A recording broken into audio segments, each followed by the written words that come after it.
Hey, it's Chris, and this is The New England Sound. Today we have a pair of Cambridge Soundworks Model 6 speakers.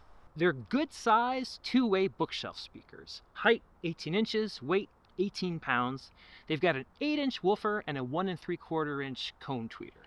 Designed by Henry Kloss in 1989, these are a shout-out to Kloss's KLH Model 6s, which were speakers in the 1960s. With the grills on, you can definitely see the family resemblance. Cambridge Soundworks was started by Tom DeVesto and Henry Kloss. Kloss previously made audio history when he co-founded Acoustic Research, KLH, and the Advent Corporation. In the 70s, Kloss began to explore projection television, investing millions of dollars and years of his life into the developing technology. Eventually, he was crushed by superior Japanese products. Dejected and broke, he returned to the world of hi-fi. There, he started again. In 1988, an old friend gave Kloss $250,000, which Kloss and Tom DeVesto used to start Cambridge Soundworks. Their mission?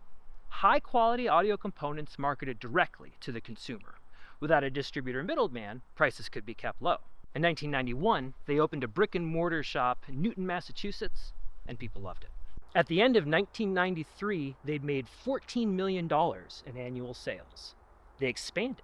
They opened 7 new locations in New England and 7 in California. At the end of the year, they'd only made a couple $100,000 in profit. The year after, they lost $771,000.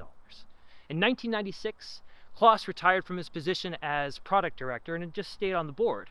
But then a few months later, he was completely out. In 1997, Cambridge Soundworks was acquired by Creative Labs, a Singaporean electronics company, and the speakers were manufactured in China instead of Massachusetts. 5 years later, Henry Kloss passed away at the age of 72. When I hooked these speakers up, they sounded problematic, so I pried the cloth grills off and saw that the surrounds around the woofers were nearly totally rotted away.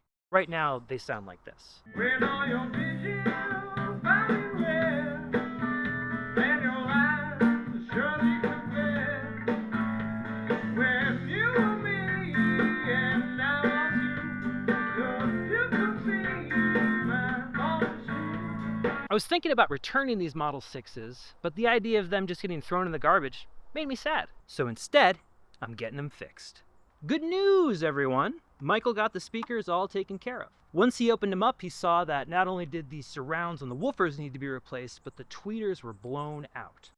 Thankfully, he had a pair of Polk Dome tweeters on hand, which he was able to pop right in there. I know we're getting a little bit into the speakers of Theseus zone. Are these real New England speakers if they don't have the original drivers? I think the answer is yes. Could be that for the last 30 years, these speakers have been blasting Slayer for some near-deaf person. Stuff breaks and needs to be replaced. The real question is it worth the time and money fixing up old speakers like this?